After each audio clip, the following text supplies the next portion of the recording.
दूसरे वनडे में भारत की हार के पीछे एक नहीं बल्कि कई चौंकाने वाली वजहें थीं। कप्तानी, बल्लेबाजी, गेंदबाजी और फील्डिंग, हर विभाग में हुई एक एक गलती ने मैच पूरी तरह पलट दिया। आखिर टीम इंडिया से कहां चूक हुई? इस वीडियो में हम आपको एक एक कारण विस्तार से बताएंगे, इसलिए वीडियो को आखिर तक जरूर देखिए। नमस्कार दोस्तों, आप देख रहे हैं क्रिक सुचाना और आज हम बात करेंगे भारत और इंग्लैंड के बीच खेले गए दूसरे वनडे मुकाबले की, जिसमें टीम इंडिया को ऐसी हार का सामना करना पड़ा जिसने करोड़ों भारतीय फैंस को निराश कर दिया।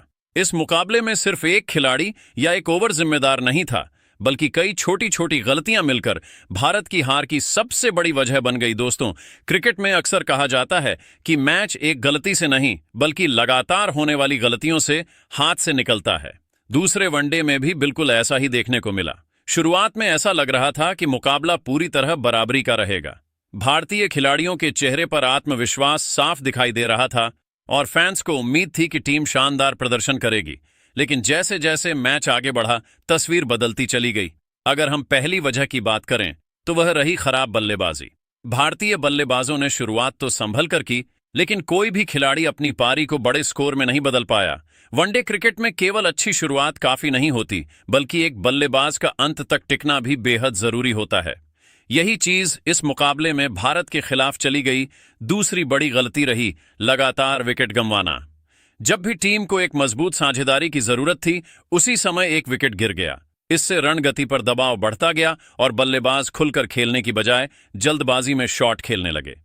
परिणाम यह हुआ कि इंग्लैंड के गेंदबाजों ने पूरे मैच पर अपनी पकड़ मजबूत कर ली। तीसरी बड़ी वजह रही मिडिल ऑर्डर का फ्लॉप प्रदर्शन।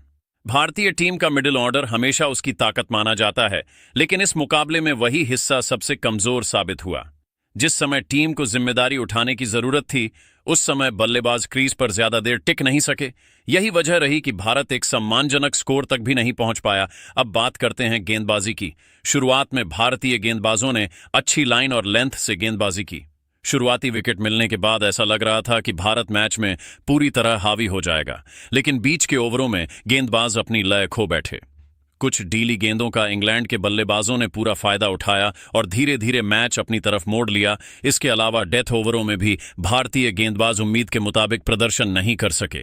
यॉर्कर की जगह फुल टॉस और शॉर्ट गेंदें देखने को मिली, जिन पर विपक्षी बल्लेबाजों ने आसानी से रन बटोरे। यही अतिरिक्त रन बाद में भारत के लिए भारी पड़ गए। अगर फील्डिंग की बात करें तो यहां भी टीम इंडिया पूरी तरह प्रभाव नहीं छोड़ पाई। आसान कैच छूटना, मिसफील्ड करना और अतिरिक्त रन देना, ये सभी छोटी गलतियां बड़े मैचों में बहुत महंगी साबित होती हैं। क्रिकेट के जानकार हमेशा कहते हैं कि कैच छोड़ोगे तो मैच भी छोड़ोगे, और इस मुकाबले में कुछ ऐसा ही देखने को मिला। कप्तानी के फैसलों पर भी चर्चा होना स्वाभाविक है। कई मौकों पर गेंदबाजों में बदलाव थोड़ा देर से किया गया। फील्ड सेटिंग भी कुछ समय तक विपक्षी बल्लेबाजों की रणनीति के अनुसार नहीं दिखी। हालांकि कप्तानी आसान काम नहीं होती, लेकिन बड़े मुकाबलों में छोटे फैसले भी नतीजा बदल देते हैं। दूसरी तरफ इंग्लैंड ने काफी अनुशासित क्रिकेट खेली।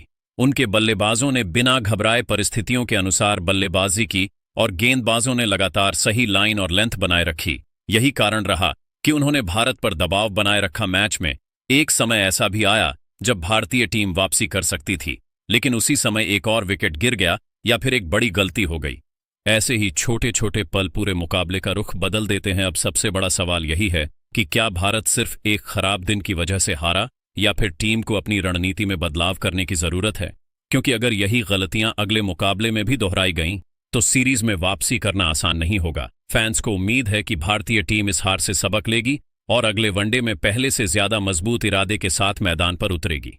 खिलाड़ियों के पास क्षमता की कोई कमी नहीं है, जरूरत सिर्फ दबाव के समय सही फैसले लेने और छोटी गलतियों से बचने की है। दोस्तों, अब सबसे बड़ा सवाल यही है कि आखिर भारत के हाथ से यह मुकाबला फिसल गया। दोस्तों, जब भारतीय टीम का स्कोर 104 रन पर सिर्फ एक विकेट था, तब मैदान पर बैठे हर भारतीय फैन को यही लग रहा था कि आज टीम इंडिया आसानी से 280 या शायद 300 रन तक पहुंच जाएगी। विराट कोहली शानदार लय में दिखाई दे रहे थे। दूसरी तरफ श्रेयस अय्यर भी आत्मविश्वास के साथ बल्लेबाजी कर रहे थे। दोनों बल्लेबाज इंग्लैंड के गेंदबाजों पर धीरे धीरे दबाव बना रहे थे, लेकिन क्रिकेट में एक साझेदारी टूटते ही पूरा मैच बदल सकता है, और यही भारत के साथ हुआ। भारत 104-1 की मजबूत स्थिति से लड़खड़ाकर 243 रन पर सिमट गया, जैसे ही विराट कोहली का विकेट गिरा, इंग्लैंड के गेंदबाजों का आत्मविश्वास कई गुना बढ़ गया। उन्होंने भारतीय बल्लेबाजों को खुलकर खेलने का कोई मौका नहीं दिया। हर गेंद पर दबाव बनाया गया, रन रोकने की कोशिश की गई और भारतीय बल्लेबाज जल्दबाजी में गलत शॉट खेलते चले गए। दोस्तों, यही बड़े मैचों का फर्क होता है।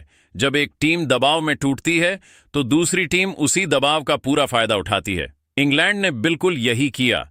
उन्होंने भारत को वापसी का एक भी मौका नहीं दिया और लगातार विकेट निकालते रहे। अगर इस मैच की सबसे बड़ी वजह पूछी जाए तो वह सिर्फ खराब बल्लेबाजी नहीं थी, बल्कि अच्छी शुरुआत को बड़े स्कोर में न बदल पाना था। वनडे क्रिकेट में अक्सर कहा जाता है कि पहले 25 ओवर मैच की नींव रखते हैं और आखिरी 25 ओवर मैच जिताते हैं। भारत ने नींव तो मजबूत रखी, लेकिन इमारत खड़ी नहीं कर पाया। भारतीय टीम के आखिरी 7 विकेट बहुत कम रन के भीतर गिर गए। इसी वजह से वह स्कोर जो 280-300 तक जा सकता था, 233 पर रुक गया। यही स्कोर बाद में भारत के लिए सबसे बड़ी परेशानी बन गया। अब बारी थी भारतीय गेंदबाजों की। नई गेंद से उन्होंने शानदार शुरुआत की और इंग्लैंड पर शुरुआती दबाव भी बनाया। कुछ विकेट जल्दी गिरने के बाद ऐसा लग रहा था कि मुकाबला एक बार फिर भारत की तरफ झुक सकता है, लेकिन तभी क्रीज पर मौजूद थे जो रूट। दोस्तों, बड़े खिलाड़ी की पहचान यही होती है कि वह मुश्किल समय में घबराता नहीं है। जो रूट ने कोई जल्दबाजी नहीं दिखाई। उन्होंने हर गेंद को उसकी मेरिट पर खेला, स्ट्राइक रोटेट की और खराब गेंद मिलने पर ही चौका लगाया। यही कारण था कि धीरे धीरे इंग्लैंड का स्कोर आगे बढ़ता गया। भारतीय गेंदबाज लगातार कोशिश करते रहे, लेकिन बीच के ओवरों में वह विकेट नहीं निकाल पाए जिसकी टीम को सबसे ज्यादा जरूरत थी। जब किसी टीम को लक्ष्य छोटा दिखाई देने लगता है तो उसका आत्मविश्वास बढ़ता जाता है। इंग्लैंड के साथ भी यही हुआ। जो रूट ने एक छोर संभाल कर रखा और दूसरे बल्लेबाजों के साथ छोटी लेकिन महत्वपूर्ण साझेदारियां बनाईं।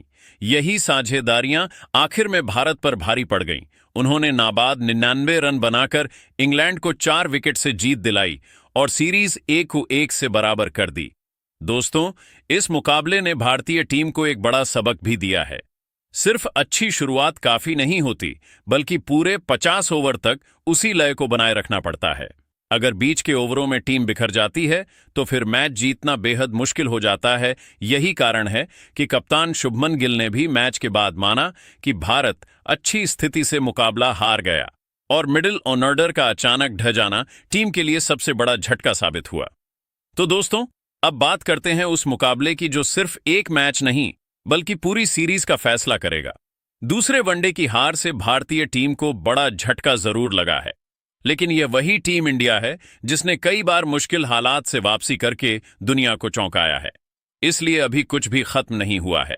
असली जंग अब तीसरे और निर्णायक वनडे में होगी। भारतीय गेंदबाजों को नई गेंद से जिस तरह शुरुआत मिली थी, अगर उसी आक्रामक सोच को पूरे 50 ओवर तक बनाए रखें तो इंग्लैंड को रोकना मुश्किल नहीं होगा। वहीं बल्लेबाजों को यह समझना होगा कि वनडे क्रिकेट में एक बल्लेबाज का अंत तक टिकना कितना महत्वपूर्ण होता है। अब आपकी बारी है। कमेंट करके जरूर बताइए कि आपके हिसाब से दूसरे वनडे में भारत की हार की सबसे बड़ी वजह क्या रही। 1-4-1 से 233 रन पर सिमटना, मिडिल ऑर्डर का दबाव में टूटना, या फिर जो रूट की शानदार पारी। आपकी राय क्या है? नीचे कमेंट बॉक्स में जरूर लिखिए। अगर आपको हमारी यह वीडियो पसंद आई हो तो इसे एक जबरदस्त लाइक करें। अपने सभी क्रिकेट प्रेमी दोस्तों के साथ शेयर करें ताकि उन्हें भी इस मैच का पूरा विश्लेषण पता चल सके। और अगर आपने अभी तक हमारे चैनल क्रिक सूचना को सब्सक्राइब नहीं किया है तो अभी सब्सक्राइब कर लीजिए और साथ में बेल आइकन भी दबा दीजिए। ठीक है दोस्तों, जय हिंद, जय भारत, धन्यवाद।